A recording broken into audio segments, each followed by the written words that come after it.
সত্য ঘটনা অবলম্বনে রচিত উপন্যাস নিষিদ্ধ চাওয়া লেখিকা আফরোজা পর্ব ৩। সজল মোবাইলটা সাইলেন্ট করে পাশে রেখে চোখ বন্ধ করে আবার ঘুমের দেশে পাড়ি দিল। ছোট বোন ইহানার ডাকে সজলের ঘুম ভাঙল। ভাইয়া, আর কত ঘুমাবা? সকাল ৯টা বাজে, সবাই তোমার জন্য ডাইনিং টেবিলে অপেক্ষা করছে নাস্তা করার জন্য।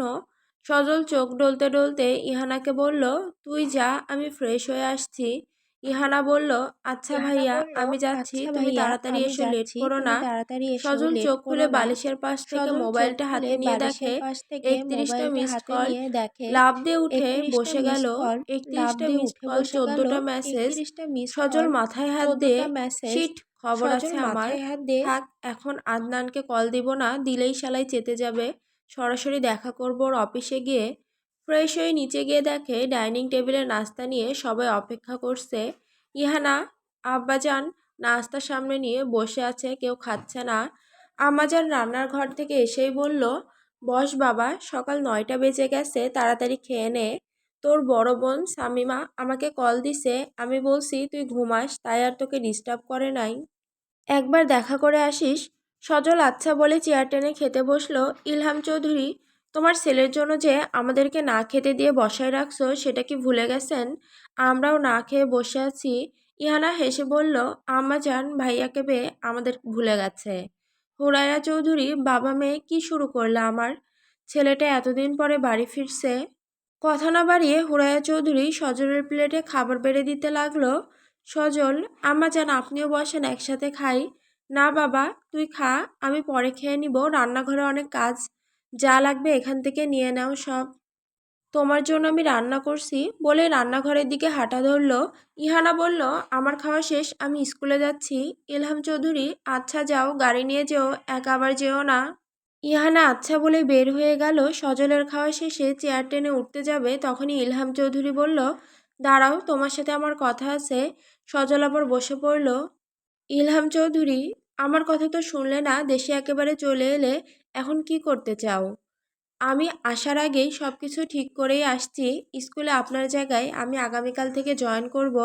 ইলহাম চৌধুরী, কি বলছো? তুমি আমাকে না জানিয়ে একাই সিদ্ধান্ত নিয়ে নিছো, কোনো আলোচনা ছাড়াই?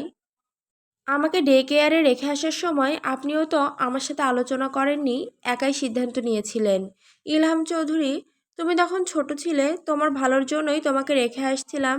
এই গ্রাম তোমার জন্য নয়, নোংরা রাজনীতি তোমার ভবিষ্যৎ নষ্ট করে দিবে। সজল, শুধু রাজনীতি থেকে দূরে রাখার জন্য? আপনি আমার জীবন থেকে মায়ের ভালোবাসা, বাবার স্নেহ, বোনের আদর সব কিছু থেকে বঞ্চিত করে রাখলেন। ইলহাম চৌধুরীর কাছে সজলের প্রশ্নের কোনো উত্তর নেই, কারণ সে জানে সে অপরাধী। কিছুক্ষণ চুপ করে থেকে বলল, আমি তো রিটায়ার্ড করি নাই, তুমি যে আমার জায়গায় জয়েন করবে তার কোনো প্রস্তুতি নেইনি। এই কাজে সময় লাগবে, আগামীকাল থেকে তুমি কিভাবে কাজ করবে? সজল, এই নিয়ে আপনার চিন্তা করতে হবে না আব্বাজান, আপনি এখন থেকে শুধু আমার বিজনেসের কাজগুলো সামলাবেন। ইলহাম চৌধুরী চুপ হয়ে ছেলের দিকে তাকিয়ে আছে। সে বুঝে গেছে যে ভয়ে তার ছেলেকে এত বছর দূরে সরিয়ে রেখে বুকে পাথর চাপা দিয়ে রেখেছেন, তাতে কোনো লাভ হয়নি, ছেলে তার আয়ত্তের বাইরেই চলে গেছে। সজল, আব্বাজান, মনে হয় আপনার আর কিছু বলার নেই, তাহলে আমি যাই, আদনানের সাথে দেখা করতে হবে। ইলহাম চৌধুরী, তুমি তো সব কিছু ঠিক করেই ফেলছো, আমার আর কিছু বলার নেই, তুমি যাও। সজল গাড়ি নিয়ে বেরিয়ে পড়ল আদনানের অফিসের দিকে। অফিসে পৌঁছে রিসিপশনের মেয়ের কাছে জিজ্ঞেস করলো আদনানের কেবিন কোনটা। রিসিপশনের মেয়েটি হাঁ করে তাকিয়ে আছে, মনে হয় এত সুন্দর সুদর্শন পুরুষ আগে কখনো দেখেনি। সজল আবার জিজ্ঞেস করলো, কি দেখছেন হাঁ করে? প্রশ্নের উত্তর দিন না কেন? মেয়েটা থতমত খেয়ে বলল, আদনান স্যারের কেবিন 2 তলায়, ডান দিকে 9 নম্বর রুম। সজল কেবিনের কাছে গিয়ে বলল, আসতে পারি স্যার? আদনান আসো বলে ল্যাপটপে কাজ করছে। সজল ভেতরে গিয়ে হঠাৎ করে পিঠে থাপ্পড় মারল। আদনান লাফ দিয়ে উঠে তাকিয়ে দেখে বলে উঠল, শালা বাটপার, কালকে 10 মিনিটের কথা বলে 3 ঘন্টা অপেক্ষা করায়ও আসলি না। কল রিসিভ করলি না বলেই বুকে ঘুষি মারা শুরু করলো। সজল হাত ধরে উল্টো দিকে ঘুরিয়ে জোরে চাপ দিল। আদনান ব্যথায় বলে ওঠে, ও মা গো, ছাড়, শালা ব্যথা করছে। সজল বলল, আমাকে অনুরোধ কর। আদনান, ইসরাতের কসম, তোর না হওয়া বইয়ের কসম, বলার সাথেই সজল ছেড়ে দিয়ে চেয়ারে বসে পড়ছে। আদনান, আমি জানি তো কি বললে কাজ হবে, বলে হাসা শুরু করলো। সজল, আমাকে আমার বইয়ের নাম নিয়ে বেঁচে গেলি, না হলে তোকে তালগাছে ঝুলিয়ে রাখতাম। আদনান, বল কি খাবি, চা নাকি coffee? Sajal, black coffee, no sugar. Adnan bell বাজিয়ে একজন স্টাফকে বলল একটা কফি আর চা নিয়ে আসতে। হুট করে এভাবে কেন দেশে আসলি? সজল, আমার বউ ছাড়া নিজের অস্তিত্ব খুঁজে পাচ্ছি না কোথাও। আদনান, এত বছর তো অপেক্ষা করলি, আরও 3-4 বছর করতি। সজল, আর সম্ভব না, জামাল আমাকে ভিডিও কলে দেখাইছে। দেখার পরে নিজেকে পাগল পাগল লাগে, চোখ বুঝলেই ওর মুখের চোখের সামনে আসে। আদনান, চেয়ারম্যান সাহেব যদি হালকাও টের পায় তখন তো এলাহি কাণ্ড হবে। সজল, চেয়ারম্যান সাহেবের জন্য কবরের টিকিট কেটে নিয়ে আসছি, যদি মেয়ে নিয়ে তেড়িবেড়ি করলে জায়গা মতো পাঠাই দিব।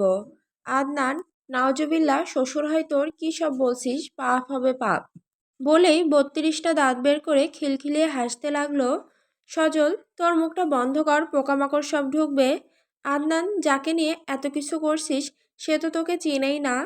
সজল, আমাকে চেনে না তাতেই আমি উন্মাদ হয়ে থাকি, আমাকে চিনলে তো আমি ক্ষণে ক্ষণে বেসামাল হয়ে পড়তাম, না চেনাই উত্তম।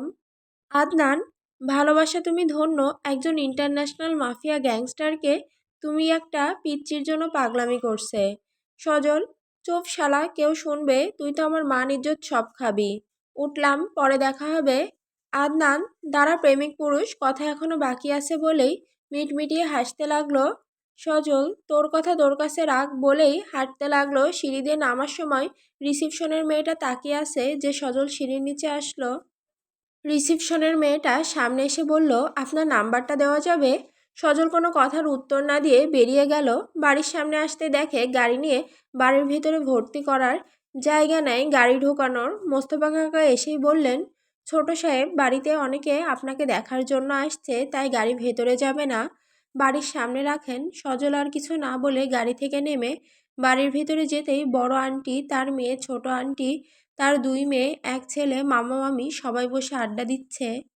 আমাকে দেখেই বড় আন্টি বলছে, মাশাল্লাহ হুরাইয়া, তোর ছেলে তো দেখি পুরাই হিরোদের মতো। তার কথায় সবাই আমার দিকে তাকায়। তখন আম্মাজান দেখে বলে, আয় বাবা, তোর জন্য অপেক্ষা করছিলাম সবাই, তোকে দেখার জন্য তোর আন্টিরা ভাই বোনেরা বসে আছে। সকালে বের হইছিস, দুপুর গড়িয়ে বিকেল হবে, বাড়ি ফেরার নাম নেই। সজল দেখে পুরো বাড়ির লোকে গিজ করছে, সবাই একদৃষ্টিতে তাকিয়ে আছে। সজল, আম্মা জান, আমার খুব ক্লান্ত লাগছে, আমি এখন ঘুমাবো, রাতের খাবার ইহানাকে দিয়ে উপরে পাঠিয়ে দিন, আর কেউ যেন আমাকে বিরক্ত না করে, বলে হন করে সিঁড়ি দিয়ে উপরে উঠে গেল। হুরাইয়া চৌধুরী অসহায় হয়ে দাঁড়িয়ে আছে। সুজিতা বেগম, কিরে হুরাইয়া, তোর ছেলে আমাদের সবার সাথে কথা না বলে চলে গেল যে? হুরাইয়া, আপা, ওর শরীর খারাপ তো তাই, আর কথা বাড়াতে দিল না, সে রান্নাঘরে চলে গেছে। রাত 9টা বাজে। ইহানা খাবার নিয়ে সজলের রুমের কাছে গিয়ে দরজা টোকা দিয়ে বলছে, ভাইয়া আসতে পারি? সজল, হুম, আয়। ইহানা খাবার টেবিলে উপরে রেখে, ভাইয়া তাড়াতাড়ি খেয়ে নিও, না হলে ঠান্ডা হয়ে যাবে। সজল, এদিকে আয়, আমার পাশে বস। ইহানা বসতে বসতে বলল, তোমার এই রুম সব সময় আম্মা জান তালা মেরে রাখতো, আমাকে ঢুকতেও দিত না। সজল হালকা হেসে বলল, এখন তো বসে আছিস। ইহানা মন খারাপ করে বলে, জানো ভাইয়া, ছোট থেকে শুনছি আমার বড় ভাই আছে, কখনো দেখি নাই। আবার তুমি বছরে একবার ভিডিও কলও দিতা, ভালো মতো কথা বলতা না।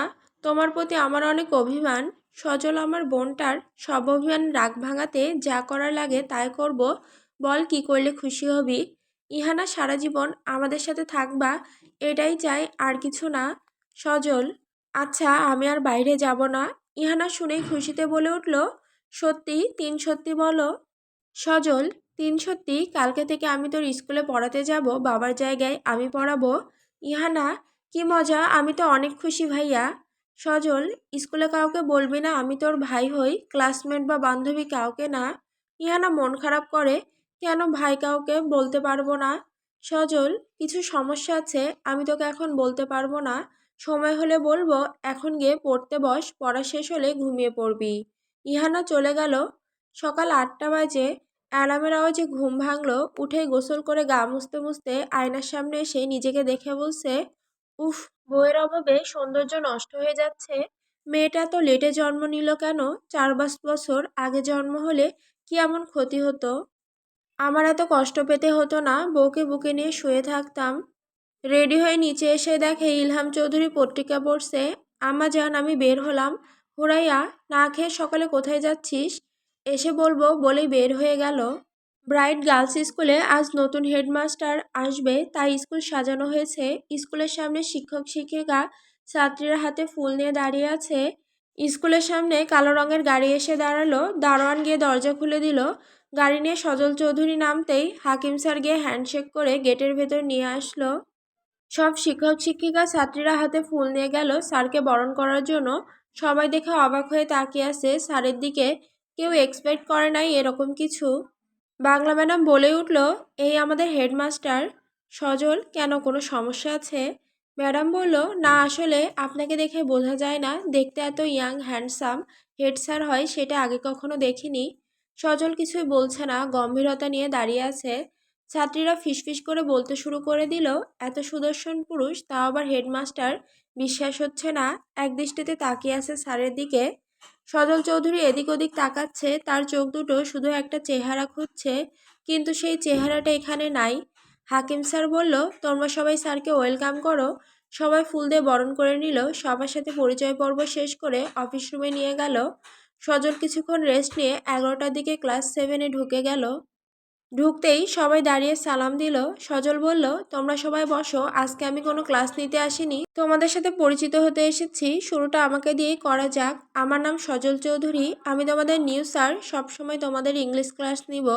ছাত্রীরা তো একদৃষ্টিতে সজলের দিকে তাকিয়ে আছে। একজন অন্যজনকে বলছে, স্যার যদি এত হ্যান্ডসাম হয় পড়াশোনা কিভাবে করব? স্যারের দিকে তো তাকিয়ে থাকতে ইচ্ছে করবে। সজল, একজন একজন করে তোমাদের নাম বলো, পরিচয় দাও। প্রথম বেঞ্চ থেকে শুরু করা যাক। প্রথম বেঞ্চ থেকে একটি মেয়ে দাঁড়িয়ে, আমার নাম রিধিমা। ইসরাত তখন দরজার কাছে এসে টোকা দিয়ে বলল, স্যার আমি কি আসতে পারি?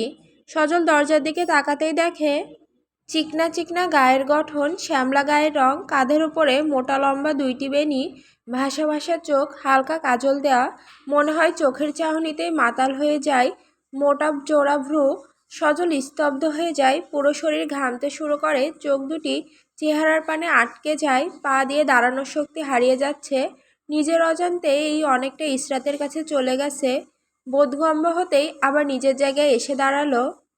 সজল মনে মনে আস্তাগফিরুল্লাহ, কি করতে যাচ্ছিলাম। শয়তান তাড়ানোর দোয়া পড়ে। ইসরাত, কথা বলছেন না কেন স্যার? আমি কি ভেতরে আসতে পারি?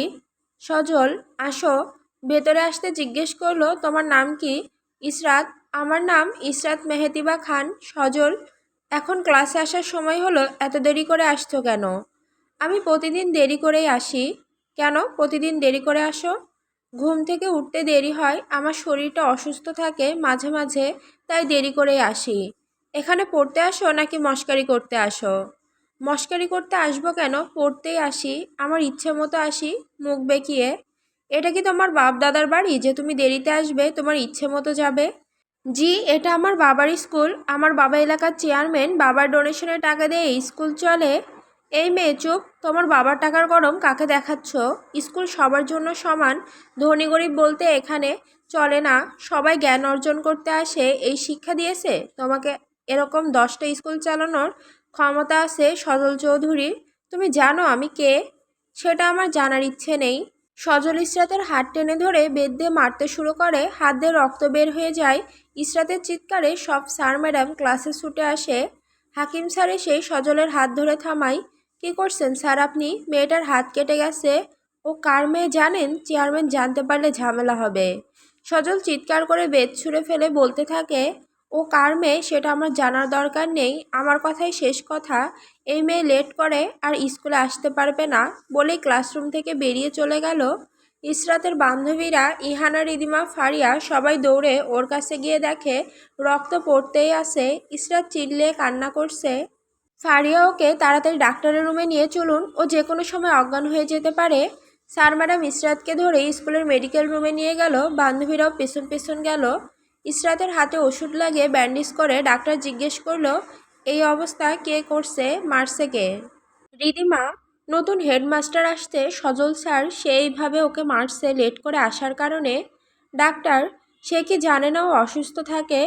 হাকিম স্যার বলে উঠল, জানে না, নতুন আজকে আসছে, না জেনে এরকম করছে, আমি স্যারকে বুঝাই বলবো।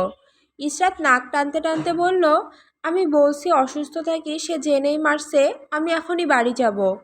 ফারিয়া, এখন কি করে বাড়ি যাবি? তোর অনেক রক্ত বের হইছে, তুই তো দুর্বল হয়ে অজ্ঞান হয়ে যাবি। হাকিম স্যার সবাই বুঝাতে লাগলো, কিন্তু ইসরাত কোনোভাবেই মানছে না, সে বাড়ি যাবেই যাবে। ইহানা ভয়ে কিছু বলছে না। সজল যে প্রথম দিন এই কাজ করবে ইহানা মানতেই পারছে না। আবার কলিজার বান্ধবীটাকে মারছে, চেয়ারম্যান সাহেব জানলে তো খুব ঝামেলা করবে। সেই ভয়ে ইসরাতকে সান্ত্বনা দিতে ভুলে গেছে। ইসরাতের ড্রাইভারকে ফোন দিয়ে আনছে।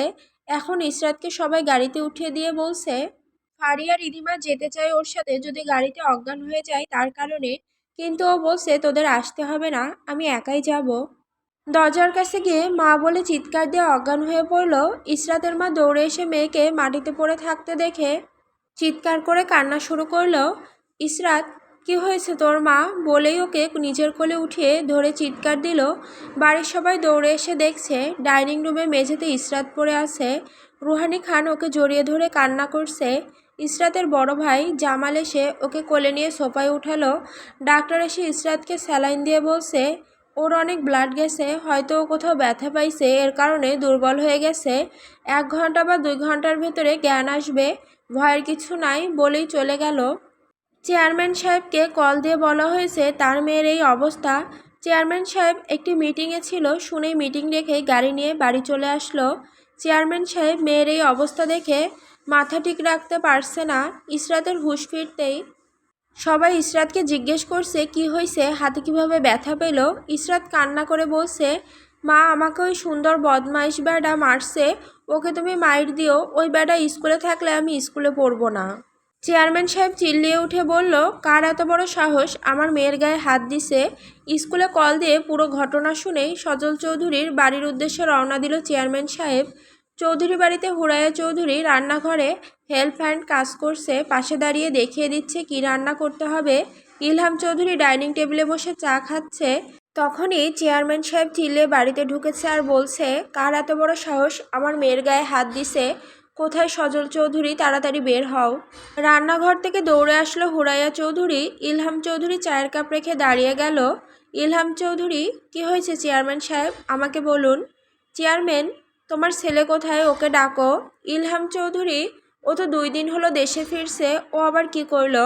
সজল সিঁড়ি দিয়ে নামছে আর বলছে, চেয়ারম্যান সাহেব এটা কোনো নাট্যমঞ্চ নয় যে আপনি ডায়লগ দিবেন আর আমি শুনবো।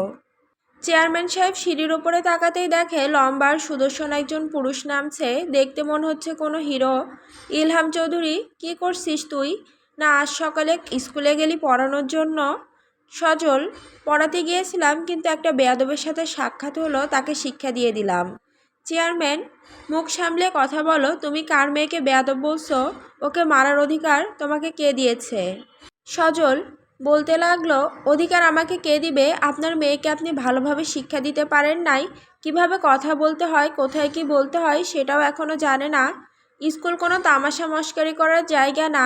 আপনি আর আপনার মেয়ে স্কুলকে তামাশা মস্কারি করার জায়গা বানিয়ে ফেলছেন। চেয়ারম্যান, তুমি কার সাথে কি বলছো তুমি জানো? তোমাকে স্কুল থেকে সরাতে আমার 1 মিনিট লাগবে। সজল অট্টহাসি দিয়ে বলছে, আপনি হয়তো আমাকে চিনেন না তাই এত বড় কথা বলছেন। আমার ঘরের দরজায় এসে আমার সাথে কথা বলার যোগ্যতা আপনার নাই। চেয়ারম্যান, এই ছেলে, আমাকে বলছো আমার যোগ্যতা নাই? বড় হয়েছো, আমার ক্ষমতা সম্পর্কে তুমি কি জানো? না তোমার পরিবার আর তোমাকে ধ্বংস করতে আমার একদিনও লাগবে না। সজল, সেটা তো সময় বলে দিবে কে কাকে ধ্বংস করে। চেয়ারম্যান রাগান্বিত হয়ে বলছে, তুমি আমাকে চ্যালেঞ্জ করছো? তুমি জানো আমি কে? তোমার বাবা হয়তো ভালো করেই চিনে, বাবার থেকে আমার সম্পর্কে জেনে নিও। সজল, আমার বাবার থেকে আপনার সম্পর্কে আমার কিছুই জানার দরকার নেই। আমার সম্পর্কে আপনি জেনেই কুল পাবেন না। চেয়ারম্যান, চললাম চৌধুরী সাহেব, তাহলে দেখা যাক কে কাকে খোঁজে। সজল, দাঁড়ান, এখন আমার কথা শেষ হয়নি। না শুনে হাঁটা দিচ্ছেন? আপনার মেয়েটা একদম আপনার মতো হয়েছে। আপনারও যেমন ধৈর্য নাই, আপনার মেয়েটার ধৈর্য শক্তি কিছুই নেই। ইলহাম চৌধুরী, কি হচ্ছে সজল? মুখে যাই আসছে তাই বলছো। চেয়ারম্যান সাহেবের কাছে মাপ চাও। সজল, আমি মাপ চাওয়ার মতো কিছু করিনি আব্বাজান, দোষটা সম্পূর্ণ ওনার। অভদ্র মেয়ের জন্য উনি সুপারিশ করতে আসছে। চেয়ারম্যান, আমি মানলাম আমার মেয়ে অভদ্র, কিন্তু তোমার ভিতরে তো ভদ্রতার ছিটে ফোটাও নাই। বড়দের যে সম্মান করতে হয় সেটা জানো না। সজল বড়দেরও সম্মান অর্জন করে নিতে হয়। আপনার জানা নেই চেয়ারম্যান সাহেব, ক্ষমতায় থাকতে থাকতে মরীচিকা পড়ছে আপনার মাঝে। চেয়ারম্যান, তোমার কথা কি শেষ হয়েছে? সজল, শুনুন চেয়ারম্যান সাহেব, আমি জানি আপনি তো আমাকে স্কুল থেকে সরাতে পারবেন না, আমার শার্টের কলারটাও বাঁকা করতে পারবেন না। একটা জিনিস পারবেন, আপনার মেয়েকে নিয়ে গিয়ে যারা আপনার দালালি চামচামি করে সেই স্কুলে ভর্তি করতে পারবেন।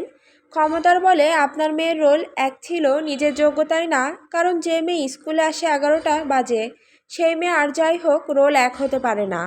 চেয়ারম্যান, কি বলতে চাও তুমি? আমার ক্ষমতায় রোল এক হয়েছে? ইসরাত ওর মেধা ট্যালেন্ট দিয়ে নিজের যোগ্যতায় রোল এক করছে, বৃত্তিও পাইছে অতটুকু মেয়ে। তুমি কি জানো ওর সম্পর্কে? না জেনেই ওর নামে আজে বাজে কথা বলছো।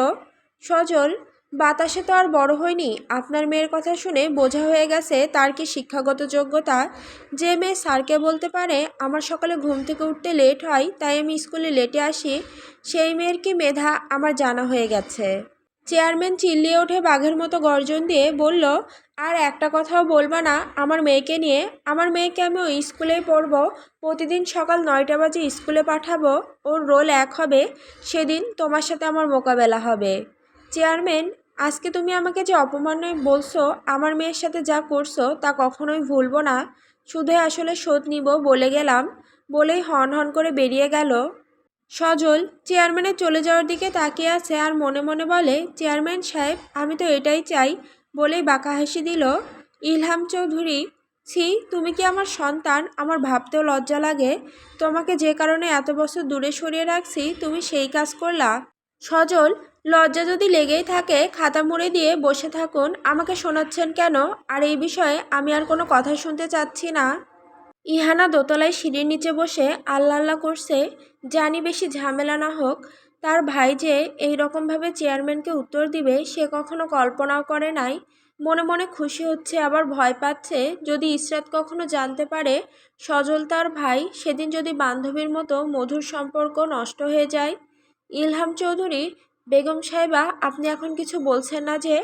আমি কিছু বলা দিলেই তো বলেন আমার ছেলেটা কিছু বোঝে না, ঝামেলা করবেন না আপনি আমার ছেলের সাথে। এখন দেখছেন আপনার ছেলের কর্মকাণ্ড।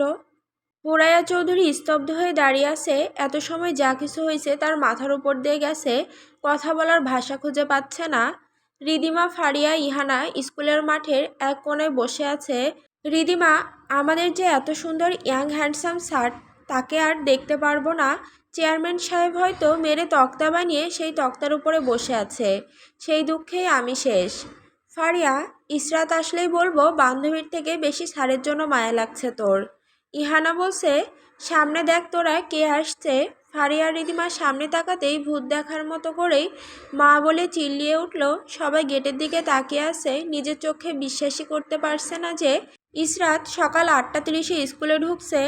ফারিয়া, তুই আমাকে চিমটি কাটতো, আমি কি বেঁচে আছি নাকি মারা গেছি? ইহানা অনেক জোরে চিমটি কাটলো। ফারিয়া, উফ, এত জোরে কেউ চিমটি কাটে? রিদিমা, আমি কি স্বপ্ন দেখছি? ইসরাত, কিরে তোরা সবাই আমার দিকে এভাবে তাকিয়ে আসিস কেন? রিদিমা, বোন তুই ঠিক আছিস? তোর গায়ে জ্বর উঠে নাই তো? কালকে ওইভাবে পিটানি খেয়ে আজকে সকালে স্কুলে, আমার তো মনে হচ্ছে তোকে ডাক্তারের কাছে নিতে হবে। ইসরাত রিদিমাকে ধাক্কা দিয়ে বলল, দেখ আমি ঠিক আছি, জ্বরও ওঠে নাই, চল ক্লাসে যাই। ফারিয়া, সজল স্যার কি তোকে পিটিয়ে মাথাটা নষ্ট করে দিল? ইসরাত, বুড়ো বেডা, সাদা কাওয়া, চাংড়া চুংড়া, হারামজাদা, বেড়ার বউ কাওয়া কালার হবে, দোয়া করে দিলাম। রিদিমা, দেখ ইসরাত, ওই তোর চাংড়া চুংড়া বেড়া আইতাছে তোরে চুঙ্গা চঙ্গা করে দিতে। ইসরাত গেটের দিকে তাকাতেই দেখে সজল গাড়ি থেকে নামছে। ফারিয়া, কি করে সম্ভব চেয়ারম্যানের মেয়ের গায়ে হাত দিয়ে এখনও সুস্থ আছে? ইহানা মিটমিটিয়ে হাসছে। রিদিমা, এই ইসরাত, বাড়িতে গিয়ে কিছু বলিস নাই? ইসরাত, তোরা এই চ্যাংড়া চুংড়া ব্যাটারি নিয়ে আমাকে কিছু জিজ্ঞেস করবি না। ইহানা, ক্লাসে গিয়ে কথা হবে, চল তাড়াতাড়ি, ক্লাস শুরু হয়ে যাবে একটু পরে। প্রথমেই বাংলা পিরিয়ড শেষ হলে দ্বিতীয় পিরিয়ডে ইংলিশ ক্লাস হবে, স্যার এখনও আসে নাই। ফারিয়া, স্যার কি আমাদের ক্লাস নেবে না? ইসরাত। ইসরাত রাগান্বিত কণ্ঠ নিয়ে বলল, আমি কি জানি, আমাকে কেন জিজ্ঞেস করছিস? তো স্যারকে গিয়ে জিজ্ঞেস কর। রিদিমা, কালকে কি হলো কাহিনীটা আমাদের বল। ইসরাত, আমি নাকি অযোগ্যবান ছাত্রীর রোল এক হয় নাকি কোনো যোগ্যতা আমার নেই, বাবার জন্য নাকি আমার রোল এক। ফারিয়া, এটা কাকে বলছে, কখন বলল? ইসরাত, ব্যাডার বাড়িতে কাল বাবা গেছিল তখন বলছে, সেই কারণে বাবা এখন ছেড়ে দিছে, কিছুই করে নাই। আমি রোল এক করে ব্যাডারে দেখিয়ে দিব, তারপর বাবা ব্যাডারে মাইরা হাড্ডি গুড্ডি কাওয়াকে খাওয়াবে। ফারিয়া, কাওয়া কি মানুষের হাড্ডি খায়? তখনই সজল দরজা দিয়ে ভেতরে ঢুকছে, সবাই দাঁড়িয়ে সালাম দিল। ফারিয়া, রিদিমা, ইহানা সাথে সাথে দাঁড়িয়ে পড়ল। ইসরাত মুখ কালো করে দাঁড়ালো। সজল, তোমরা সবাই বসো। ইসরাত আর রিদিমা একদম লাস্ট বেঞ্চে গিয়ে বসতে, ফারিয়া, ইহানা ওদের সামনের বেঞ্চে বসতে। সজল ইসরাতের দিকে তাকাতেই ইসরাত মুখ ভেঙচি মেরে চোখ সরিয়ে ফেলল। সজল মনে মনে হাসছে আর বলছে, পিচ্চিটা তার সিরাই থেকে যাবে, মানুষ করতে খুব কষ্ট হবে আমার। সজল লাস্ট বেঞ্চের দুজনকে বলছি, সামনে এত সিট খালি থাকতে আপনারা লাস্ট বেঞ্চে গিয়ে কেন বসতেন? রিদিমা, ইসরাত ওরা দুজন কোনো কথাই বলছে না। ইহানা বলে উঠল, সামনের বেঞ্চগুলো হালকা হালকা ভাঙা, তাই আমরা সবাই পেছনে বসে আছি। সজল, এই মেয়ে, আমি তোমাকে প্রশ্ন করছি, আমার ক্লাসে আমি যাকে জিজ্ঞেস করব সেই উত্তর দিবে, অন্য কেউ মাঝখানে বাহাত ঢুকাবেন না, তার পরিমাণ খুব খারাপ হবে। ইহানা আর কিছু বলল না, পুরো ক্লাস থমথমে পরিবেশ হয়ে উঠল। একজন অন্যজনের মুখে তাকাচ্ছে, কথা বলার সাহস কেউ পাচ্ছে না। সজল লাস্ট বেঞ্চের দুইজন আর তাদের সামনের বেঞ্চের দুইজন, তোমরা ফার্স্ট আর সেকেন্ড বেঞ্চে চলে আসো। এখন থেকে তোমরা চারজন এখানেই বসবা, কথাটা জানি মাথায় থাকে। ইসরাত ব্যাগ নিয়ে প্রথম বেঞ্চে বসতে আর মনে মনে বকা দিতেছে, সাদা ভেড়া, সাদা কাওয়া, হারামজাদা, বুড়া বেডা, চ্যাংড়া চ্যাংড়া বেডা, তোর এই কাজের জন্য আমি প্রতিশোধ নিবই। সজল, সবাই বই বের করো। ইসরাত ব্যাগ থেকে বইটা বের করে মাত্র হাতে নিল, সজল এসে ওর হাত থেকে বইটা টান দিয়ে নিয়ে গেল। ইসরাতে গা জ্বলে যাচ্ছে, এই বেডার ক্লাস করার কোনো ইচ্ছা নাই বলেই মুখ ভেঙচি মারল। সজল ক্লাস শেষ করে বেরিয়ে যাওয়ার সময় ইসরাতকে বলল, স্কুল ছুটি হওয়ার পরে আমার অফিস রুমে এসে দেখা করে যাও। ইহানা, তোর সাথে স্যারের কি কথা ইস্যু? ইসরাত, আমি কি জানি খচ্চর ব্যাডার কি কথা বলবে। ফারিয়া, তোমাকে আবার পিটানি দিবে বলে হাসা শুরু করলো। রিদিমা ঠাস করে পিঠের উপরে থাপ্পড় দিয়ে, চুপ কর তুই। ইসরাত, আজকে আমাকে মারলে আমি ব্যাডাকে উল্টো নাক বাড়াই ঘুষি দিব। ফারিয়া, তোর হাত তো নাক পর্যন্ত পৌঁছাবে না, ঘুষি দিবি কিভাবে? ইহানা, ফারিয়া, রিধিমা সবাই একসাথে হাসা শুরু করলো।